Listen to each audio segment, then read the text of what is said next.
Šodien notiek uz AB Dambi Latvijas gada auto 2026 oficiālā foto un video sesija. Ko tas nozīmē? Mēs taisam tādu skaistu bildi pirms īstajiem testa braucieniem, jo šī bilde mums aizies gan Baltijas, gan Eiropas līmenī, kur mēs izsūtam informāciju par to, ko tad mēs šeit Latvijā darām. Jo visiem īstenībā patīk jauna auto. Latvijas gada auto šogad notiek 27. reizi. Un pēc 10 gadu pauzes mēs atgriezāmies šeit uz AB Dambi, jo mums ļoti patīk Rīgas skaistā panorāma, kas, starp citu, ir UNESCO mantojums. Šogad konkursā piedalās 33 auto, un kas tad ir pirmā iezīme? Ja iepriekšējos gadus mēs redzējām, ka nāk arvien vairāk un vairāk elektroauto, tad šogad mums ir liela Ķīnas auto ekspansija, pat varētu teikt. Pusotra gada laikā Latvijā ir parādījušies 6 auto dīleri, un es zinu, ka būs vēl viens auto dīleris, kas, diemžēl, nepaspēja atzīt savu jaunāko veikumu Eiropā. Rīt, parīt, aizparīt mēs brauksim uz Lilasti, kur ir mūsu bāzes vieta Porto Resort, un tur notiks mājiņa ar šīm te mašīnām. Ideja ir tāda, ka es kā konkursa organizators nodrošinu katram žūrijas biedram, šogad mums ir 14 žūrijas biedri, kas ir vadošie auto žurnālisti un lielāko auto parku pārvaldītāji. Ir iespēja izbraukt ar visiem šiem te pretendentiem vismaz stundu, un pēc tam paņemt auto atkārtot. Piektdienas vakarā mums būs dīleru un auto importieru pārstāvju prezentācijas. Sestdienas vakarā mums būs apaļā galda diskusijas. Piemēram, mums ir premium gada auto, un šobrīd mēs redzam, ka tas premiums arvien vairāk pastiepjas plašāk, un mēs vairs nevaram runāt par tradicionālo pieeju, kad bija Audi, BMW, Mercedes, Jaguars.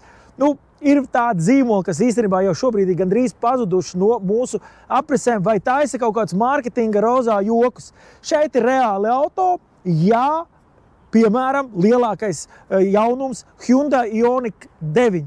Cena, teiksim, kā ir 90 000 eiro, bet oficiāla cenu lapā par 1 eiro mazāk. Sarēķināt paši, vai tas ir prēmijums vai nav prēmijums par 90 000 eiro. Lūk, par to mēs strīdēsimies, un vienkārši balsu vairākums noteiks, vai tas auto pretendē uz premium gada auto. Mums ir Latvijas elektroauto nominācija. Tur loģiski būs visi elektroauto. Neliela nianse, ko novēroju, es tikai saskaņot šo vietu. Pa 10 gadiem ir kļuvis daudz sarežģītāk un vairāk dokumentācijas. Slikti vai labi? No vienas puses ir labi, kad ir sistēma.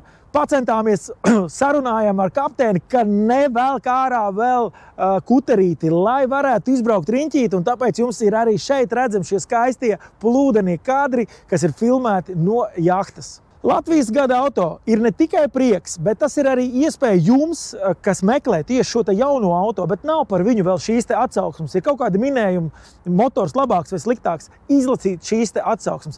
Mēs strādājam pie tā, lai vienkārši Googliņā vai internetā ievadot atslēgu vārdus, kā auto ražotāji, modeli un atsauksmes jums iedod mūsu žūrijas eksperta viedoklis. Un turklāt nav tā, ka žūrija domā visu vienādi. Ir tiešām mums ir pretēji viedokļi, un katrs uzraksta savu niansi, sākot no Opel Frontēras līdz Kia EV3, vai pat šeit, kur mēs redzam Renault un Dacia Bigster, kas ir viens no ekonomiskajiem auto palicis šobrīd Latvijas autotirgū.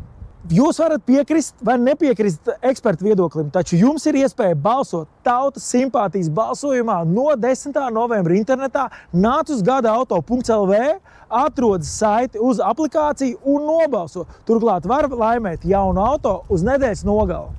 Lielākā diskusija ne tikai aiz televizoru ekrāniem, bet arī mums žūrijai ir par šo te Ķīnas autobūvu. Kas notiks?